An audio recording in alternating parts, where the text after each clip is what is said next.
Hi, everyone, and welcome to week one of our journey through the study of federal government.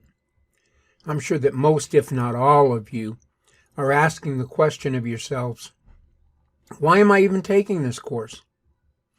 This is not even closely related to my chosen career or my field of study.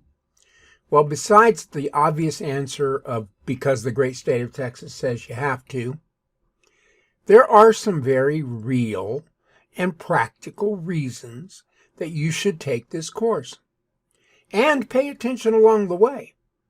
First, the study of politics and government will give you a better view of just how decisions are made and implemented in society.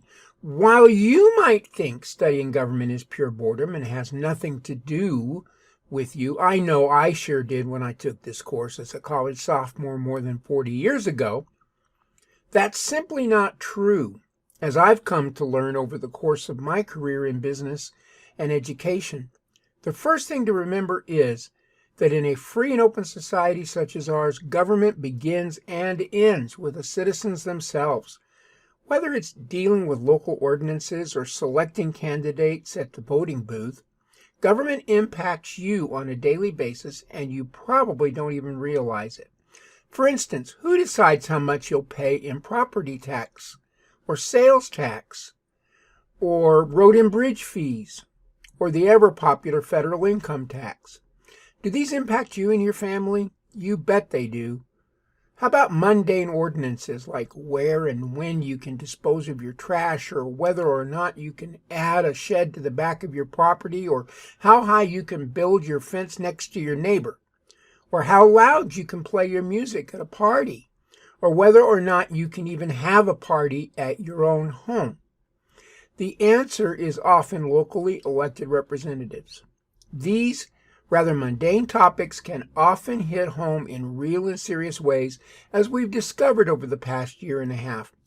We have dealt with national shutdowns of most of our commerce, seeing real changes in the way that we communicate with each other, educate our kids, and conduct business transactions, all in the interest of public health. We have seen conflicts arise nationwide over the relationship between police officers and young men and women of color. We've seen an election that further divided us as a nation and has even split many of us and our families in a personal level. We've seen protests in the streets, calls for racial and ethnic diversity, and oftentimes violent reactions to these same calls for societal change. And in January of 2021, we saw a violent mob of American citizens attack the seat of our own democracy in Washington, D.C., as they called for elected members of Congress to keep their chosen candidate in power as President of the United States, rather than to certify what, by all accounts, so far at least, was a free and fair presidential election. You may say to yourself that none of these things really impact you on a personal level. But the next time that you go out in public with or without a mask, or decide whether to get a COVID-19 immunization, or attend classes either remotely or in person, just consider that all these actions are guided and regulated by governmental and political decisions and decision makers. In this course, we're going to look at politics and government from several different angles. First is the ideas that influence the who and why and how and when of political decision making. We are a nation founded by a number of principles such as liberty, freedom, limited government, civil liberties, civil rights, and the American dream of social and economic prosperity.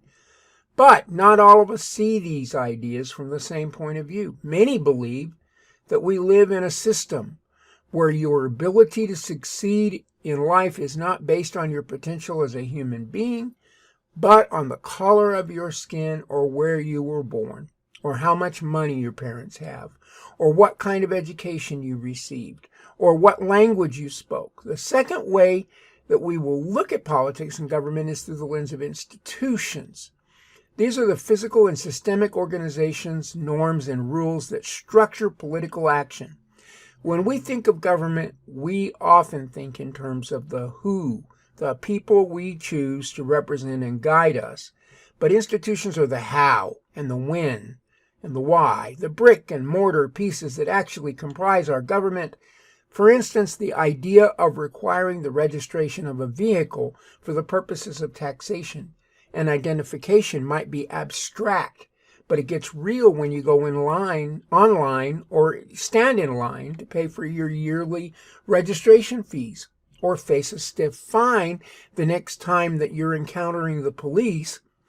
That third way that we look at government is through the lens of interests. If you were to see the need for a new law, regulation, or policy, it would be important to you, and it would be only natural for you to desire to see those changes undertaken by your elected representatives. But we're a country of over 350 million people, and just around 150 million of us voted in the election of 2020 alone. Not everyone is going to agree with you. So it would be important for you to get together with other people who want the same policies made into law. This would be an interest group. One individual voter might not have a great impact on the actions of an elected official, but a group of people together might have a very real impact on the actions of that same politician. That's why interest groups are so important, and why we will be looking at political parties and special interest groups and their impact on politics throughout this course. The fourth way that we look at government is through the lens of individuals. This involves such things as your individual political ideology, when, where, and how you vote, your rights and liberties as a member of society, and how your individual preferences and beliefs are expressed and assimilated in our society. One thing is very certain about human behavior, and that is that the idea that the needs of the individual often come before the needs of society as a whole. In other words, an individual will always place their security, liberty, and economic prosperity over those of the public at large. Understanding that we can make choices as individuals and always seek to optimize those choices to put ourselves in the best position possible is core to understanding how politics and government works.